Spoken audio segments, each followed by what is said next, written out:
Assalamualaikum warahmatullahi wabarakatuh. Selamat pagi anak-anak. Bagaimana kabar kalian hari ini? Semoga kalian semua dalam keadaan sehat walafiat ya. Sebelum memulai pelajaran pada pagi hari ini, mari kita berdoa terlebih dahulu. Ibu pimpin berdoa ya. Marilah kita berdoa terlebih dahulu menurut agama dan kepercayaan masing-masing. Berdoa mulai. Berdoa selesai. Baik, kali ini kita akan mempelajari tentang persiapan penyelenggaraan pertemuan atau rapat. Nah, sebelum Ibu mulai, adakah di sini yang tidak hadir? Nanti kalian bisa presensi melalui WhatsApp group ya. Nah, tujuan pembelajaran pada hari ini, siswa dapat mengetahui, menjelaskan apa itu definisi rapat, menjelaskan macam-macam rapat. Siswa dapat menjelaskan syarat pertemuan rapat. Siswa dapat menjelaskan apa saja fasilitas rapat pertemuan dengan benar. Siswa dapat mengidentifikasi pengaturan tempat duduk pertemuan. Siswa dapat mengidentifikasi surat undangan pertemuan, susunan acara pertemuan, dan peserta pertemuan dengan benar. Nah, di sini agenda yang kita akan pelajari ini ya. Agenda ada definisi rapat, macam-macam rapat, syarat pertemuan, fasilitas pertemuan, pengaturan tempat duduk, syarat undangan pertemuan, susunan acara pertemuan, dan peserta pertemuan. Nah, minggu kemarin kita sudah mempelajari tentang kegiatan keprotokolan. Adakah dari kalian semua yang masih ingat? Ibu harap kalian semua masih ingat ya. Nah, langsung saja. Di sini ada pengertian rapat. Nah, apa sih pengertian rapat? Ada yang tahu nggak apa itu pengertian rapat? Nah, Ibu jelaskan saja ya pengertian rapat. Rapat merupakan suatu pertemuan antara anggota suatu instansi, baik swasta maupun pemerintah, yang bertujuan untuk merundingkan atau memecahkan masalah menyangkut kepentingan instansi. Nah, rapat merupakan sejenis maksud tertentu dari orang-orang yang datang bersama-sama untuk melaksanakan bisnis perusahaan. Nah, ada menurut Bob Trent, rapat diperlukan apabila seseorang pemimpin perusahaan memerlukan pendapat dari para staf atau pegawai dalam mengambil sebuah keputusan yang berkaitan dengan hajat atau hidup perusahaan. Nah, sampai sini bisa dipahami? Baik, kalau bisa dipahami, Ibu lanjut ya. Nah, selanjutnya ada macam-macam rapat. Di sini macam rapat ada rapat menurut tujuannya. Nanti Ibu akan jelaskan di slide selanjutnya. Yang kedua ada rapat menurut sifatnya, ada rapat menurut jangka waktunya, dan ada juga rapat menurut frekuensinya. Nah, yang kelima ada rapat menurut saluran hubungan dan dalam organisasi. Dan yang keenam ada rapat berdasarkan pelaksanaannya. Nah, langsung saja. Di sini rapat menurut tujuannya. Apa sih rapat menurut tujuannya, ada apa aja? Nah, yang pertama ada rapat penjelasan. Di sini tuh biasanya kegiatan rapat menjelaskan sesuatu hal yang harus dibahas dalam rapat. Nah, yang kedua ada rapat pemecahan. Biasanya di sini ada suatu masalah atau konflik yang belum dipecahkan.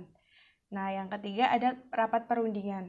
Nah, rapat perundingan ini biasanya adanya perselisihan antara belah pihak seperti itu. Nah, yang kedua ada menurut sifatnya. Nah, menurut sifatnya ini ada 4. Yang pertama ada rapat resmi. Nah, rapat resmi di sini biasanya membahas sesuatu hal yang bersifat itu formal atau benar-benar resmi seperti itu, dan hanya hanya diikuti oleh beberapa orang tertentu. Nah, yang kedua ada rapat tidak resmi. Nah, rapat tidak resmi ini biasanya diikuti oleh banyak pihak. Nah, yang ketiga ada rapat terbuka. Nah, rapat terbuka ini untuk siapa saja seperti itu. Nah, yang keempat ada rapat tertutup. Rapat tertutup ini hanya diperolehkan untuk orang-orang tertentu atau yang mempunyai undangan. Nah, yang ketiga ada rapat menurut jangka waktunya. Nah, di sini ada 4. Yang pertama ada rapat mingguan. Rapat mingguan ini dilaksanakan 1 minggu sekali. Yang kedua ada rapat bulanan yang dilaksanakan 1 bulan sekali. Yang ketiga ada rapat semesteran. Rapat semesteran ini dilaksanakan 6 bulan sekali atau setengah tahun sekali. Nah, yang keempat ada rapat tahunan. Nah, rapat tahunan ini dilaksanakan 1 tahun sekali. Nah, yang keempat ada rapat menurut frekuensinya. Nah, yang pertama ada rapat rutin. Rapat rutin ini biasanya ditentukan semisal hari Selasa. Berarti setiap Selasa harus dilaksanakan rapat. Nah, itu yang dinamakan rapat rutin. Yang kedua ada rapat insidental. Di sini adalah rapat yang dilaksanakan tidak ada jangka waktunya. Jadi kapan saja bisa dilakukan seperti itu. Nah, yang kelima ada rapat menurut saluran hubungan dalam organisasi. Yang pertama ada rapat vertikal. Nah, rapat vertikal ini biasanya dilaksanakan pimpinan dengan bawahannya atau dengan pegawainya. Nah, yang kedua ada rapat horizontal. Nah, ini rapat yang dilaksanakan semisal pegawai dengan pegawai seperti itu. Jadi tingkatannya sama. Nah, yang keenam ada berdasarkan pelaksanaannya. Nah, di sini terbagi menjadi 2, rapat kerja terpimpin dan rapat kerja terbuka. Nah, selanjutnya ada syarat-syarat rapat. Nah, syarat rapat ini ada 4. Nah, bisa diperhatikan anak-anak. Di sini ada yang pertama ada suasana terbuka. Nah, artinya setiap peserta rapat siap untuk menerima informasi dari siapapun. Hindari sikap saling mencurigai dan berprasangka negatif di antara sesama peserta rapat. Jadi di sini tuh syaratnya itu harus mempunyai pikiran yang positif. Jadi hilangkan prasangka-prasangka buruk di antara peserta rapat. Nah, yang kedua adalah tidak ada monopoli. Rapat yang baik adalah yang demokratis. Artinya, tidak ada tindas menindas atau ingin menguasai sendiri. Jadi syarat dalam rapat itu jangan ada sikap yang kamu harus kayak gini, nggak boleh seperti itu. Tidak ada monopoli dalam rapat syaratnya. Nah, yang ketiga ada partisipasi aktif dari peserta rapat. Artinya, tiap peserta rapat aktif ambil bagian dalam jalannya rapat, yaitu harus menjadi pendengar dan pembicara yang baik. Nah, yang keempat, bimbingan dan pengawasan dari pemimpin. Rapat yang baik harus terarah karena ada bimbingan dan pengawasan dari ketua atau pimpinan rapat. Nah, sampai sini bisa dipahami anak-anak? Ibu harap kalian semua dapat memahami apa yang Ibu jelaskan ya. Nah, yang selanjutnya ada fasilitas pertemuan. Nah, di sini ada 6. Yang pertama, harus adanya laptop, proyektor LCD, dan layar portable. Ini adalah penting bagi fasilitas pertemuan.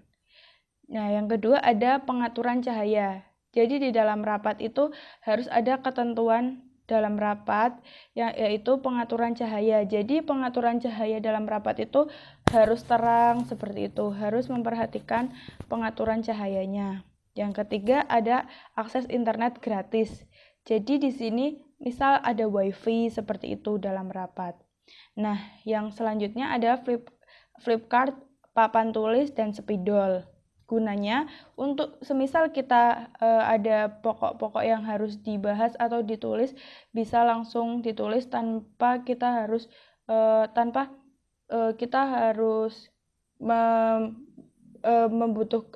menunggu atau aduh ini mau ditulis di mana ya, seperti itu. Nah, yang kelima ada peralatan pertemuan, buku tulis, pulpen, permen, dan air minum. Ini biasa harus ada dalam fasilitas pertemuan.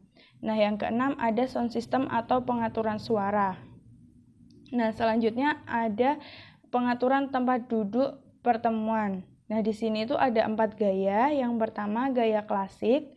Ini biasanya digunakan untuk pertemuan formal seperti itu atau dalam jumlah banyak. Nah, yang kedua ada gaya konferensi. Biasanya itu dalam kerja tim di sini. Nah, yang ketiga ada gaya huruf U. Jadi pimpinan itu nanti atau yang menjelaskan di tengah seperti itu, yang bagi pendengarnya itu berbentuk huruf U. Nah, yang terakhir ada round table. Jadi cocok untuk rapat saat diskusi kelompok atau workshop seperti itu. Nah, ini adalah contoh undangan pertemuan. Ada rapat undangan pertemuan wali murid dan rapat undangan pertemuan kerja. Nah, selanjutnya ada susunan acara pertemuan. Di sini ada yang pertama pembukaan rapat. Nah, yang kedua ada pembukaan topik acara rapat. Yang ketiga pembacaan rundown.